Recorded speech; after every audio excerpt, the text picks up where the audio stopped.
Why most older women don't live past 80, and 5 secrets to live to 100. Have you ever wondered why some women live to be 100 while others struggle to make it past 80? What sets them apart? Is it just luck, good genes, or is there a secret formula for longevity? In today's video, we're going to uncover the 5 key secrets that separate women who thrive in their later years from those who don't. These aren't just general health tips. They are real, actionable habits that have been studied and proven to make a difference. We'll explore why many women stop prioritizing their health after years of caring for others, and how that decision leads to preventable issues. You'll also discover how mental sharpness, staying socially connected, and simple daily movements play a vital role in living not just longer, but better. And stay with me until the end, because secret number 5 might just surprise you. It could be the one thing missing in your life to unlock longevity and fulfillment. If you're new here, don't forget to subscribe and turn on notifications so you don't miss out on more life-changing content. And if you find this topic helpful, hit that like button and share it with someone who needs to hear this. Now, let's dive in. Secret 1. Keep moving. The women who live past 100 have one thing in common. The Greek philosopher Aristotle once said, "Life is movement." He understood that the essence of living is not in stillness but in action, in the rhythm of footsteps, the stretch of a limb, the steady beating of a heart. In many Native American traditions, elders teach that a river that stops flowing becomes stagnant, lifeless. So too does the body when it no longer moves with purpose. In the rolling hills of Kentucky, an old farmer named Elmer once told his granddaughter, "You don't have to run to keep up with life, but you do have to keep walking. When you stop, life moves on without you." I've lived long enough to see how people age differently. Some grow old with grace, moving through their days like the seasons, changing but never stopping. Others give in to stillness too soon, letting their bodies become prisons instead of vessels for experience. I've known both kinds of people, and I've learned that movement is not just about muscles or bones, it's about spirit. There was a woman in my town named Margaret. She was the kind of woman you noticed, not because she was loud, but because she carried herself with a quiet energy, a presence that made you feel as if she had unlocked some secret to life the rest of us were still searching for. She had been a school teacher in her younger years, one of those women with a sharp mind and a warm heart, the kind students remembered decades later. Margaret lived alone after her husband passed. She never remarried, never had children, but she had a life full of movement. Every morning at sunrise, she walked down the street to the little park near her house, stopping to chat with neighbors along the way. She tended a small vegetable garden in her backyard, bending and stretching, pulling weeds, lifting watering cans with the ease of someone half her age. On Sundays, she went dancing at the community center, her feet light, her laughter echoing through the room. One day I asked her, "Margaret, how do you do it? How do you keep going with so much energy when so many others our age seem to slow down?" She smiled and said, "Because I never stopped moving. I saw what happened to my sister when she did. I loved her dearly, but when she retired, she sat. First it was just a little reading on the porch, watching television, telling herself she deserved to rest. Then she stopped walking to the store, then stopped going to church, then stopped leaving the house at all. By the time she was 80, she had trouble standing up from her chair. By 85, she needed a walker.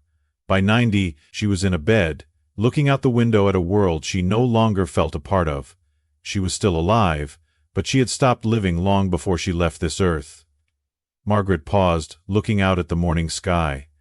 "I decided a long time ago that wasn't going to be me. I wasn't going to let my body lock me inside of it. Movement is freedom. It's the closest thing we have to staying young." That conversation stayed with me. Over the years I watched as Margaret continued to move through life with the same lightness in her step. She didn't go to a gym, she didn't run races, but she never let herself sit for too long. She walked, she gardened, she danced, and she lived. When she passed peacefully at the age of 102, people spoke about her kindness, her wisdom, and her humor. But what I remembered most was that she never let herself stop moving. Now I think about all the people I've seen over the years, the ones who stayed strong and vibrant, and the ones who let themselves fade away. The difference wasn't in their age. It wasn't even in their health. It was in whether they believed that life was still meant to be lived. So I ask you, are you still moving? Not just your body, but your spirit. Are you still stepping out into the world, feeling the sun on your face, the ground beneath your feet? Or have you let yourself slow to a stop, waiting for time to carry you instead of walking alongside it? I want to hear your thoughts. Have you known someone like Margaret? Someone who defied aging simply by refusing to sit still? Or have you seen the opposite? Someone who let life pass them by the moment they stopped moving? Share your stories in the comments. I read every one, and I promise, your wisdom is just as valuable as any I've shared here today. Secret 2. Nourish your body with the right foods. Women who reach 100 don't eat like the average person. Their secret? Hippocrates, the father of medicine, once said, "Let food be thy medicine and medicine be thy food." He knew what modern science has only recently confirmed. What we eat shapes the length and quality of our lives. The Cherokee people, too, held this wisdom, teaching that food is not just sustenance, but a sacred connection to the earth, a force that heals or harms depending on how we use it. In early America, people grew their own food, cooked from scratch, and saw eating as an act of nourishment, not just consumption. But somewhere along the way we forgot. I learned this lesson the hard way. My name is Evelyn, and I have seen nearly a century of life. I have lived through war and peace, feast and famine, and I have watched our food change. When I was a child, food was simple. We ate what we grew. My mother would wake before the sun, tie her apron around her waist, and step into the garden to pick fresh tomatoes, squash, and greens for our meals. She knew exactly where our food came from, our land, our hands, our labor. Nothing came in a box. Nothing had an ingredient list we couldn't understand. When I was a young woman, America was different. We still valued fresh food, home-cooked meals, and gathering around the table. But then something changed. Convenience became king. People started buying more canned goods, more frozen meals, and more things wrapped in plastic that promised to save time but stole something else. Our connection to what we put in our bodies. Fast food restaurants popped up, grocery store aisles filled with bright packages, and people started eating differently. And with that change, I saw something else. People started getting sicker, heavier, and more tired. I remember my husband Robert. Oh, how I loved him. He was strong in his youth, a man who could lift a sack of flour onto his shoulder like it was nothing. But as we got older, he started to change. His energy faded, his body grew stiff, and then came the doctor visits, the high blood pressure, the diabetes, the heart troubles. I begged him to eat better, to let me cook the way my mother had taught me, but he would laugh and wave me off. "Evelyn," he'd say, "we're modern now. There's no harm in enjoying what's easy." But there was harm. One night I found him sitting in his chair, clutching his chest. His breathing was ragged, his face pale. I knew, even before the ambulance arrived, that I was losing him. A heart attack, they said, brought on by years of bad eating, too much sugar, too much fat, and too little of what truly nourishes a man, and just like that, he was gone. I was left alone, staring at the half-eaten fast food meal on the kitchen counter and at the boxes of processed food in the pantry. I wept, not just for him, but for all the moments we lost, for all the mornings he could have woken up feeling lighter, stronger, and more alive, if only he had fed his body what it truly needed. After that, I made a decision.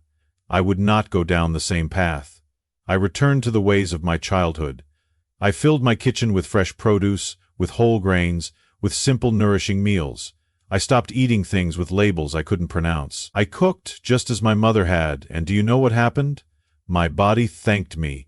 My aches eased, my mind felt clearer, and even in my old age I felt alive in a way I hadn't in years. Now I watch younger generations rush through meals, grab things from drive-thrus, and eat food that comes in plastic and styrofoam. I see the same mistakes being made again and again. People are living shorter lives not because they have to, but because they choose to. Somewhere along the way we forgot that food is medicine. And so I tell you this not as a lecture but as a plea. From a woman who has lived long enough to see the difference that food makes. Eat like your grandparents did. Choose whole foods. Cook your meals.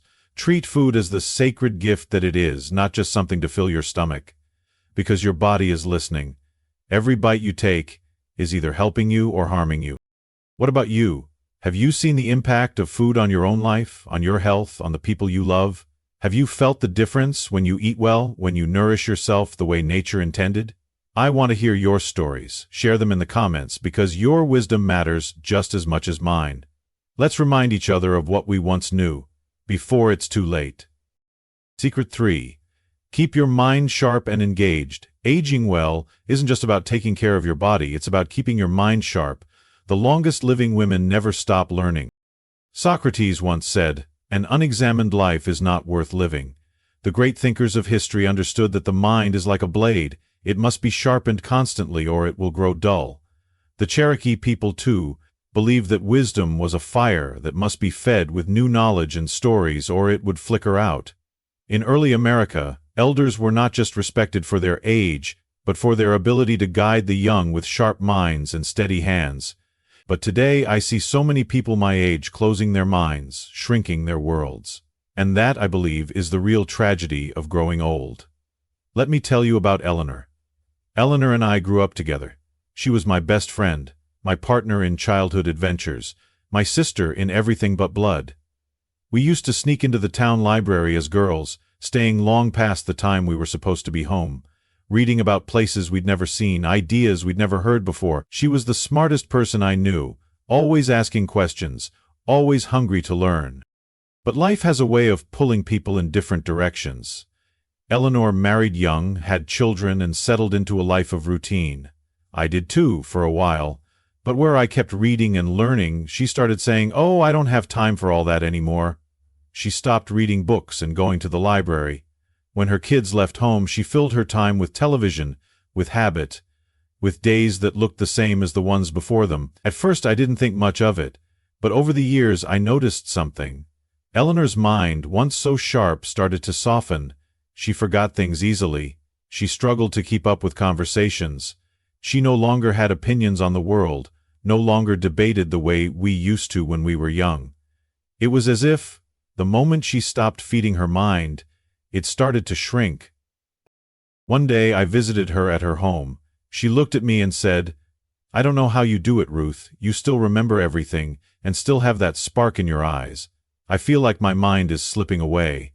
I wanted to tell her it wasn't too late, that she could still pick up a book, still learn something new, still train her mind like a muscle that had been neglected but wasn't beyond saving. But she shook her head and said, "I think that part of me is gone." I went home that day with a heavy heart. I promised myself that I would never stop learning. I would never let my mind slip away simply because I had grown older. So I read, I wrote, I did crossword puzzles and picked up new hobbies. At 75 I learned how to paint. At 80 I took a class on world history. At 85 I started learning Spanish. At 90 I still sit by my window every morning with a book in my hand, still hungry to learn. I won't lie to you, my body isn't as strong as it once was. My joints ache some mornings. But my mind is alive. It's filled with stories, with knowledge, with curiosity that keeps me waking up each day with something to look forward to. Eleanor? She faded. Not just physically, but mentally. By the time she was in her late 80s, she barely recognized me. She sat in a chair most days, staring at a television screen, no longer engaged with the world around her. It was heartbreaking to see. Not because she was old, but because she had let her mind stop growing long before her body did. So I ask you, are you still learning? Are you still curious? Do you still wake up each morning excited to discover something new? Or have you let yourself believe that aging means fading? Because let me tell you something, it doesn't have to. If you're still here, tell me, what's the last new thing you learned? Have you picked up a new skill, read a great book, or challenged yourself in a way that kept your mind sharp? Share your thoughts in the comments. I read them all, because wisdom isn't just in what I have to say, it's in what we share with each other. Secret 4. Refuse to accept decline as inevitable. Many older women don't reach 100 because they expect to decline. Mark Twain once said, "Age is an issue of mind over matter. If you don't mind, it doesn't matter." The Cherokee elders taught that wisdom, not youth, defines the strength of a person.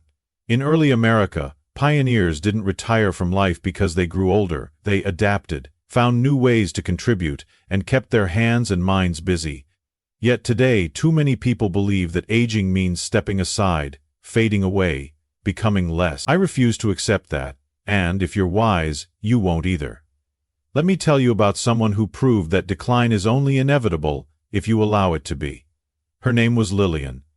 We called her Lily when we were young, back when we ran barefoot through the fields, laughing at the wind, our whole lives ahead of us. She was the bravest person I knew, the kind who climbed trees higher than the boys dared, who rode horses without a saddle, who swam in the river long after the rest of us shivered on the banks.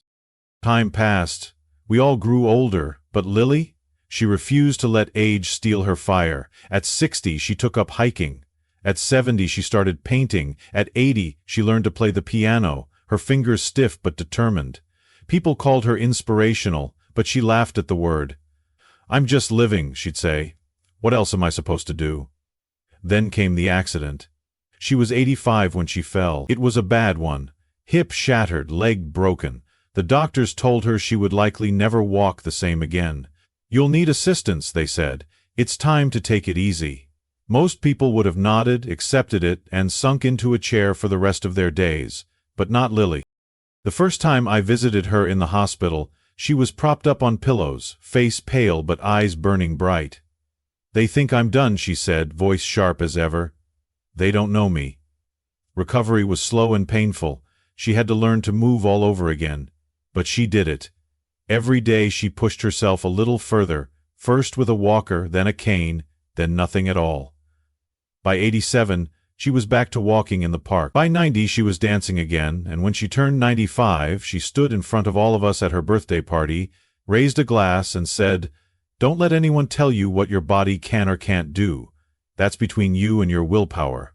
Lily lived to be 103, not because she was lucky, not because she had good genes, but because she never once let herself believe that aging meant stopping. I think about her often, especially when I hear people my age say, "Oh, I can't do that anymore," when they sit in their chairs waiting for life to shrink around them, when they accept frailty as if it's the natural order of things instead of something they have the power to fight.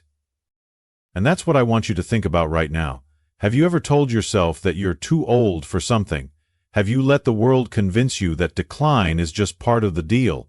Because let me tell you, there is no rule that says you must fade away just because time moves forward. You can adapt. You can stay strong. You can keep living with the same fire you had when you were young. So tell me, what's something you refuse to give up on? What's something you still want to do no matter what anyone else says?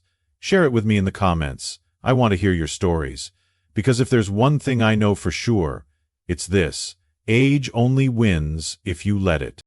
Secret 5. Find your purpose. Purpose is the invisible force that keeps us alive.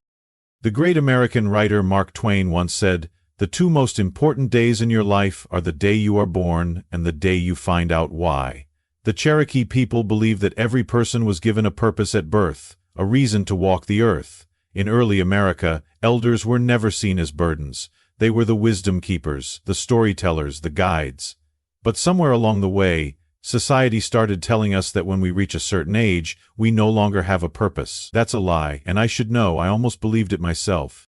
I was 68 when my husband Walter passed, 50 years of marriage and then gone.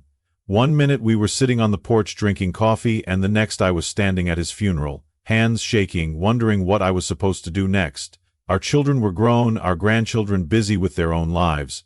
The house was too quiet, too still. I would wake up in the morning and stare at the ceiling, asking myself, why am I still here? I stopped cooking, stopped gardening, stopped calling friends back. Grief will do that to you. It wraps around you like a thick fog, whispering, "There's nothing left for you now." And for a while I believed it. Then, one morning I heard a knock at the door. It was my neighbor, Sarah, holding a basket of apples from her tree. "Come with me," she said, "just for a little while." I didn't want to go, but something in her eyes told me she wasn't taking no for an answer. She took me to a local community center. Inside, a group of older women was gathered around a long table, knitting blankets for newborns at the hospital. "We could use another pair of hands," one of them said, pushing a ball of yarn toward me. I wanted to tell them I didn't know how to knit, that my hands weren't steady anymore, that I didn't belong there, but instead I sat down. That first day, I barely spoke, but I listened. To the laughter, to the gentle teasing, to the way these women still had life in them. They had lost husbands, children, and pieces of themselves, but they had not lost their purpose. They were still giving, still creating, still needed. Over the next few months I kept going back. I learned how to knit. My hands, which had once cradled babies, cooked meals, and held Walters in the dark, found new purpose in the rhythm of the stitches. And as I worked, something happened. I started to heal. One day a young nurse from the hospital came to visit. She told us about a new mother who had been abandoned by her family, struggling to care for her baby alone. She placed one of our blankets in my hands. She cried when she saw this, the nurse said. She said it made her feel like someone out there cared. I sat there, staring at the soft blue yarn woven between my fingers, and for the first time in a long time, I felt something other than loss. I felt purpose. That was 10 years ago. I'm 78 now, I still knit. I also teach young girls at the center how to sew, how to bake bread, and how to do all the things my grandmother once taught me. I laugh again. I wake up in the morning with a reason to get out of bed. I don't ask myself, why am I still here anymore? I know why. So let me ask you this. Have you ever felt like your purpose was slipping away? Like life was moving forward and leaving you behind? If you have, I want you to know something. You are not done yet. There is still work to do, still love to give, still life to be lived. Tell me, what gives you purpose? What keeps you going even when the days feel long? I want to hear your stories because if there's one thing I've learned, it's that we all have something to share. And sharing, well, that's a purpose in itself. And that, my friend, is the real secret to a long and meaningful life. Purpose. It's not about how many years you live, but how much life you put into those years. Whether it's nurturing relationships, creating something beautiful, or simply waking up each day with a reason to keep going, your purpose is what keeps you alive. So, I ask you, what gives you purpose? What gets you out of bed in the morning? I'd love to hear your thoughts in the comments. Your words, your experiences, they matter. And if this message resonated with you, don't forget to like, share, and subscribe. Together, we can keep learning, growing, and finding meaning at any age.